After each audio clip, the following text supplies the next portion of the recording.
paano naman na napasok ka sa mundo ng mga beauty pageant? Pwede ba sumali kahit na may asawa? Eh ano ba naging reaksyon naman? Nang una muna ng iyong mister, siyempre, pumayag ba yan ha? Ikaw magbo-beauty pageant ka pa. At saka din yung mga anak mo.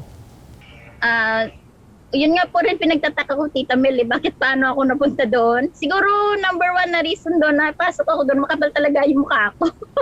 Kasi mahilig din siguro yung family ko is mahilig sa mga fashion na ganun, kahit na medyo maliliit kami. Pero siguro yung talent, yung abilidad namin, gusto naming mag-entertain ng tao po. Tsaka siguro sa hirap din ng buhay na inaasahan ko, sayang din ito, makaka-income ako, pandagdag din ito at least. Kahit man magkano yung mapanalunan ko doon, laking tulong din po yun para sa pangangailangan ng mga anak ko, lalo na po yung sa panganay ko po. Di ba? Pareho na tayong achiever, anak. Eh, palagi naman po kayo first runner-up, May. Kailan ba kayo mananalo? No. Wag na wag mong nilalang lang yung aking pagiging first runner-up. Remember, in the event that the title holder cannot fulfill her duties, The first runner-up will get the same premyo. Hindi naman po mo dadagdagan yun, Ma. anak naman, bakit ba puro pa premyo iniisip mo? Subagay. Alam mo, yun din ang iniisip ko nung first time ako sumali. Pero alam mo, anak, iba talaga yung pagka yung nasa stage ka, yung bumarampa kang ganun, pak. Yung gandang-ganda ka talaga, pak, si mga tumatak, pak. Mga ganyan ako. Tapos diba narinig mo, pumapalakpak yung mga taong ganyan. Ay talaga namang, naku, nakakalimutan ko yung mga problema ko. Pero teka, yung program niyo sa school, hindi ko nakakalimutan yun. Oh. Ayoko po talaga. Tsaka hindi naman po yung required. Gastos pa yun, Ma, kasi wala naman tayong pang... Problemahin yan. Gagawin ko ng paraan yan. Tsaka isa pa, meron kong sasalihan contest. Ang laki ng pa-premyo nun, anak. Ano? Ibabalandra mo na naman yung katawan mo. Ba, may asawa ka na. May mga anak. Mahiya ka naman. Pa naman? Ibang nanay naman yung contest. Ito naman to. Tsaka isa pa, malaking tulong din sa gastusin dito sa bahay yung... Sakali na manalo ako o yung premyo doon. Bakit? Hindi ba ako nagsusumikap? Naman tong taong to. Hindi naman sa ganun pa. Hindi ba nga? Hindi naman sapat yung kinikita nating dalawa. Ibalik sana kung patuloy ka mag-abroad. Bakit, ma? Mali ba na mas pinili kong wag iwan yung pamilya ko? Pasensya ka na, ha? Mahirap lang yung napangasawa mo, eh.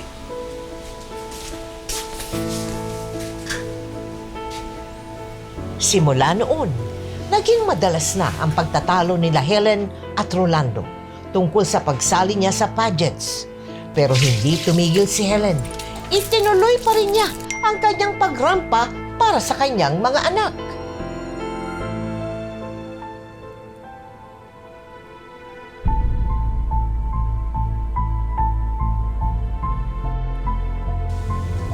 Ma?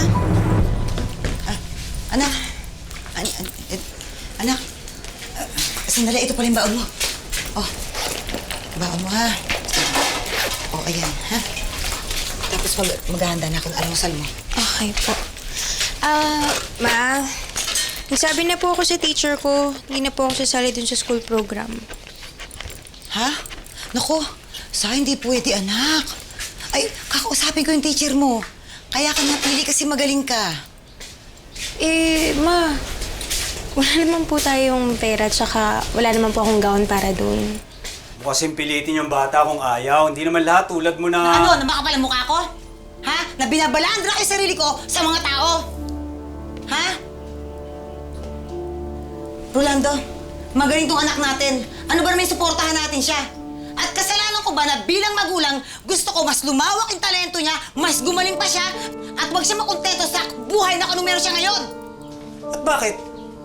Nagre-reklamo ka sa buhay na binigay ko sa inyo? O bakit ikaw? Nagsisisigagal ako ng pangsawa mo? Ano ba sinasabi mo? O bakit hindi ba totoo? Kaya nga lagi mo kasama yung babae mo, yung katext mo, yung kalandian mo. Eh di ba sabi ko sa'yo, pasahero ko lang yon? Layuan mo na lang siya para walang gulo, okay? Total naman, hindi lang naman siya ang pasahero sa buong mundo, di ba?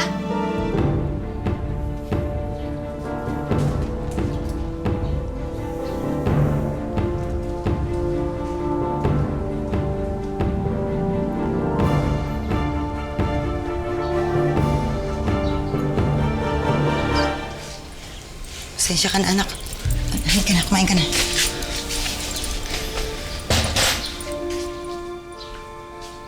Gulay! Gulay, bra! Makeup at iba pa! At kung anik-anik! Gulay! Makeup at... Hoy, Helen! Wala ka pa rin balak magbayad ng utang mo? Pasensyahan tayo, ha? Pero nagpa-schedule na ako sa barangay bukas na bukas din. Uy, sandali naman, Sonia. Huwag naman pabuti siya ganun. Huwag naman ganun. Nakikiusap ako sa'yo. Magbabahid naman ako eh. At kailan pa? Kapag naubos ang lahat ng konti sa buong Pilipinas? Magkita na lang tayo sa barangay bukas.